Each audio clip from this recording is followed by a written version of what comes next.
Hello, welcome back to my course, Worldview Studies. So let me share my PPT so that we can start a new course. This course is UNESCO Unit Twin online course supported by Handong Global University and the Ministry of Education. So let me move on. Now we are going to talk about Hinduism. What is Hinduism? Well, let me give you introduction. Hinduism is a collection of many different worldviews and is very tolerant and is a mixed pantheism.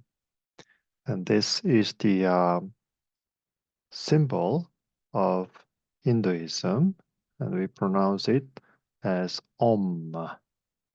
I will explain that later.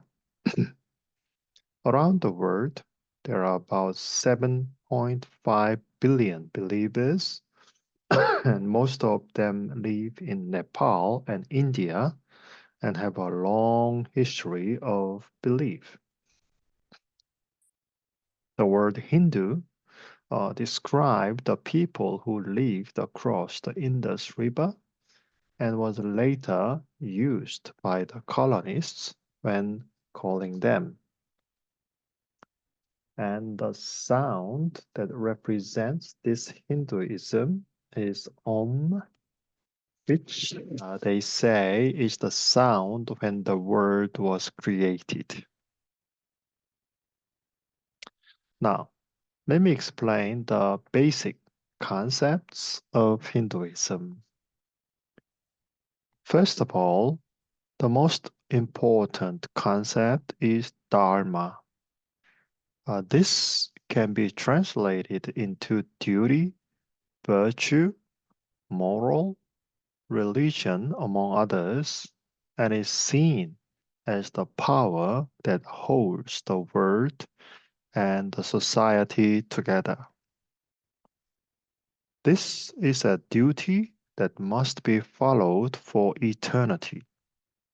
And in this includes honesty, prohibition of murder and sexual purity, goodwill, mercy, patience, tolerance, self-control, hospitality, and aestheticism. The important aspect of Dharma is that everyone has their own Dharma. Secondly, Artha stands for meaning, sense, goal, purpose, or essence, but the overall meaning is the method of life, in that it comprises the activities that can lead to the state which human beings desire. Artha is not only personal, but can be applied to the government dimension. In the personal dimension, wealth, career, financial stability, and prosperity are included in rightly striving for Artha and is an important life goal. In the government level, the social, legal, economic, and in other various aspects, the government is required to handle such issues adequately. Thirdly, karma means action or work. In Chinese, pronounced in Korean is up. It is now how all the thoughts and actions have certain consequences. In other words, every thought and action lead to a specific result. If a person lies in order to steal something, something bad would happen in the future. All suffering is a result of one's past or karma from one's previous life. And some people see this as too deterministic or fatalistic. However, many people believe that their present is determined by their past, and doing the right thing now may influence how the future will be. Fourthly, there are the concepts of samsara and moksha. First, samsara refers to reincarnation. It is impossible to experience all of the karma in one life, so after death, a person is born into this world again as a human or another being. And what a person becomes is determined by one's karma from the past. And therefore, history is regarded as cyclical and escaping from the cycle of reincarnation is called moksha. And this state is the ultimate purpose of life, which is called nirvana. In other words, moksha is becoming one again with Brahman. Namely, it is the unification of Atman and Brahman, the most ideal state that is desired in Hinduism. Now, let me talk about books, some books of Hinduism. Well, Hinduism is very vague, formless, and diverse that it looks like everything to everyone. However, there are various scriptures other than the famous Vedas. Vedas in Sanskrit means knowledge. The scripts can be largely classified into Shruti and Smriti. Shruti are core Hindu scripts, that means heard, and are truths that were revealed to the wise. Smriti means remembered things and is defined as the truth that are understood by the wise that includes political, moral, cultural, and artistic and social contents. Vedas is classified largely by the four parts: Rig Veda, Samaveda, Atharva Veda, and Yajurveda. They are then classified into praise given to the gods, mantra, the contents related to pleasing the gods by giving sacrificial offerings, brahmanas, and the conclusion of the Vedas and the reinforcement of philosophical theories and spiritual truth, Upanishad. And there are other sacred books such as Ramayana and Mahabharata.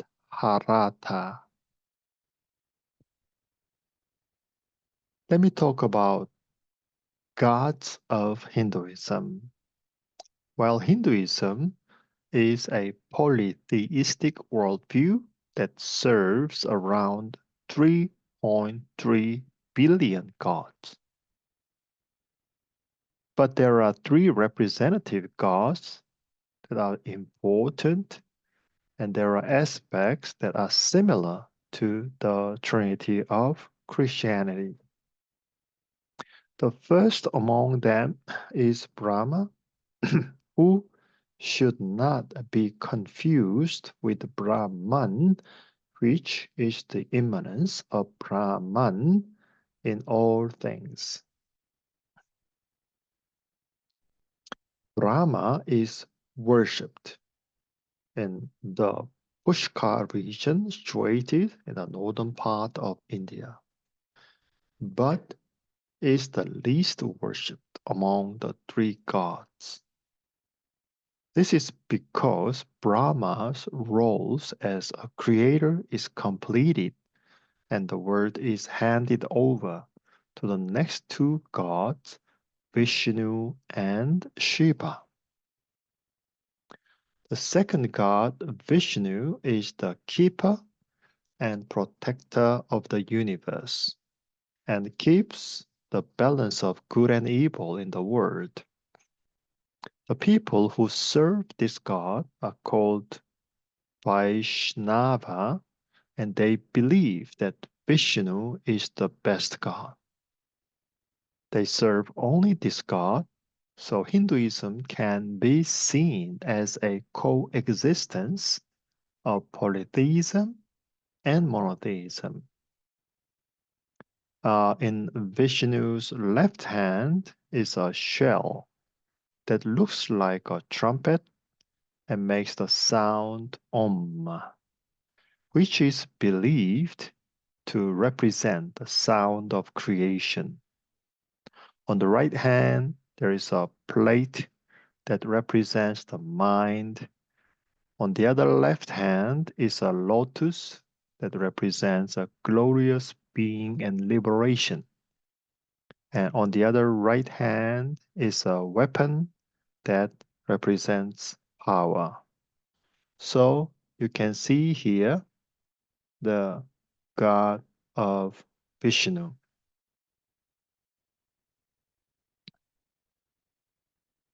The third god is Shiva. Let me show you the third god Shiva here.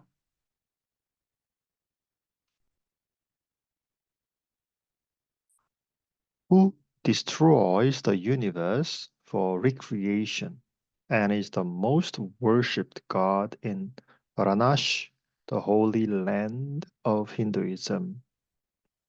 At the same time, he is known for being a god of dance, and according to the law, when the end time of the universe comes, he will dance a very dangerous dance to spread this news. This god has 4 hands, and this infers to the caste system. He has another eye in which symbolizes wisdom and discernment, has a cobra necklace which symbolizes that there is always a stronger power than the strongest creature in the world. Furthermore, there are 3 lines in his forehead which stand for his supernatural power and wealth. So you can see here the god of Shiva.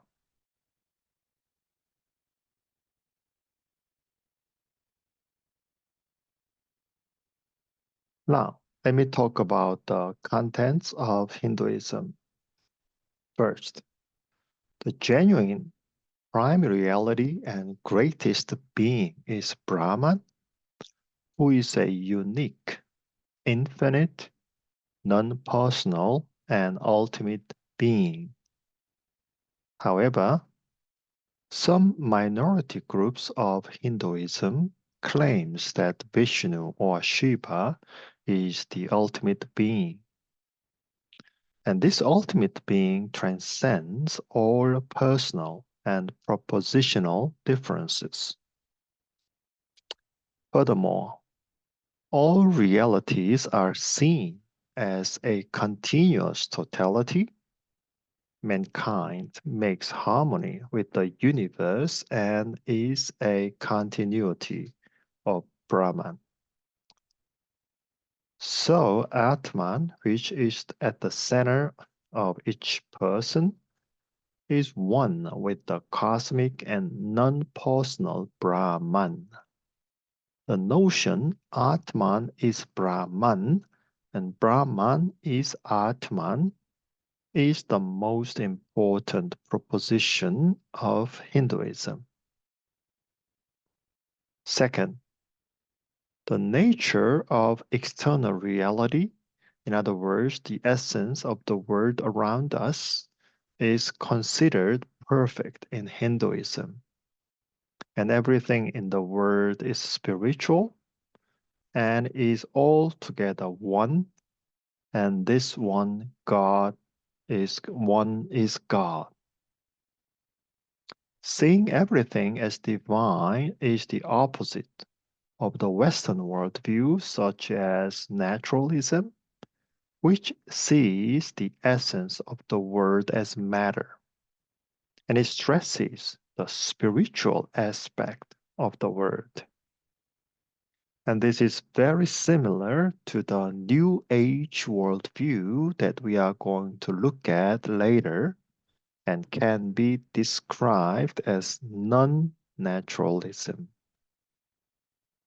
Number 3, on what a human being is, it views Atman as the center of the personhood, and since Brahman is at the center of the universe and Atman at the center of man, so human beings and God are one.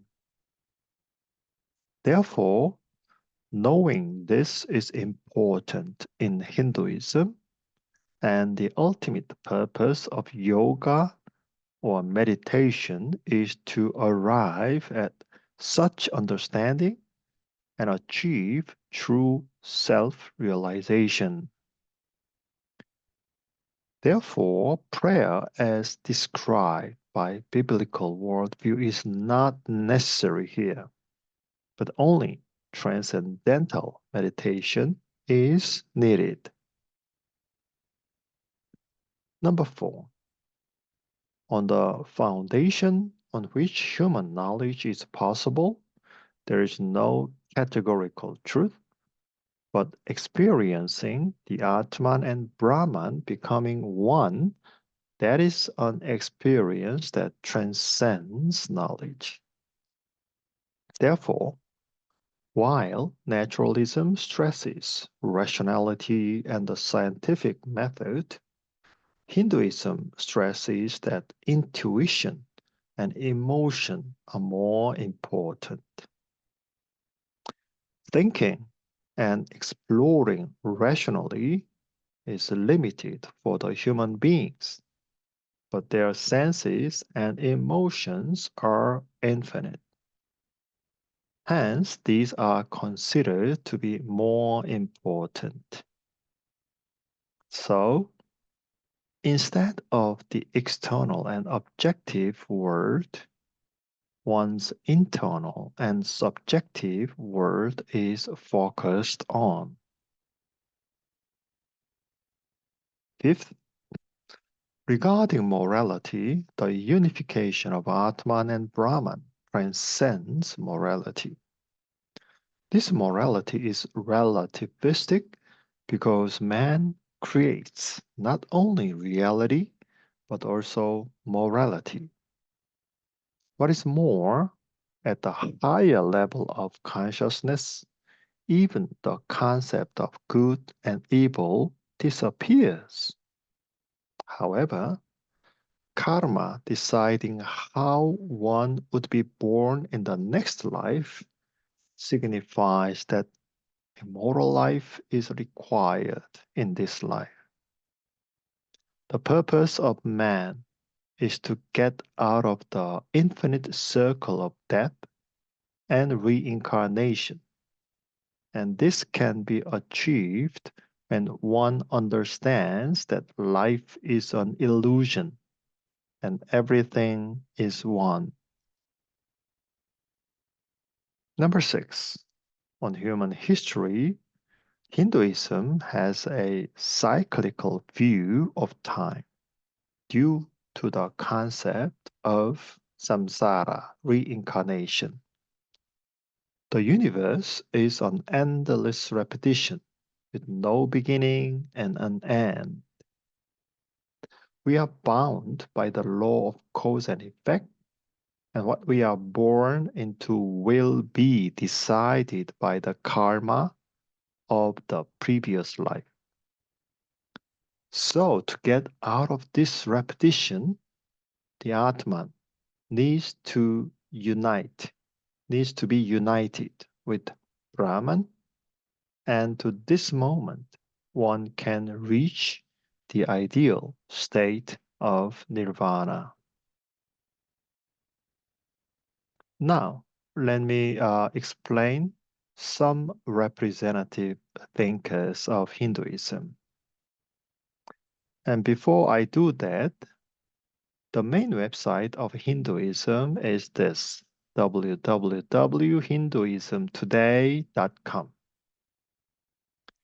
And for the main thinkers of this worldview, I want to mention first Guru Ramana Maharaj. He is also called the Great Teacher, Bhagavan, and the sage of Arunachala. And he influenced those who came to him through silence. He suggested Bhikara, self-inquiry, as a way to find the truth. The second thinker I want to quote is, of course, very famous one, Mohandas Karamchand Gandhi. He was India's spiritual and political leader and was known widely as Mahatma Gandhi, in which Mahatma means great soul, and the Indian poet Tagore gave to Gandhi. Gandhi went to study abroad in Britain and led the independence movement from Britain during the British colonial period. And standing up to the imperialism of Britain, he practiced free defense as a lawyer and spread the non-violence movement and was widely respected. Now, the third person I want to mention is this one, Aurobindo Ghosh. He was educated in Britain, but when he returned home, he was arrested and put in jail because of his political activities for the national movement for independence. At the age of around 30, he suddenly received a revelation and stood down from political activities to seek spiritual completeness and focused on doing yoga. So he is known for his philosophical meditations in modern India. He wrote about his meditations and experiences in the magazine that he published called the Arya. And through the divine life, he sharply criticized the Western culture and tried to explain and re-evaluate India's traditional spirit and claimed that a new religious human character should be found in traditional Indian thought, and in doing so, he greatly enhanced the Hinduism spirit. And finally, I want to mention Vivekananda, who is from Bengal and his first name was Narendranath Dutta. He was a smart man who studied at the University of Calcutta, was very persuasive, and also had great personality. Later, he met his guru, Ramakrishna Paramahansa, and was deeply moved and left the secular world to go into Himalayas for 6 years to practice aestheticism and flowered Hinduism on top of his Western background. So let me stop here, and next time we will move on to talk about strong and weak points of Hinduism. Thank you for your attention, and we will see you next time.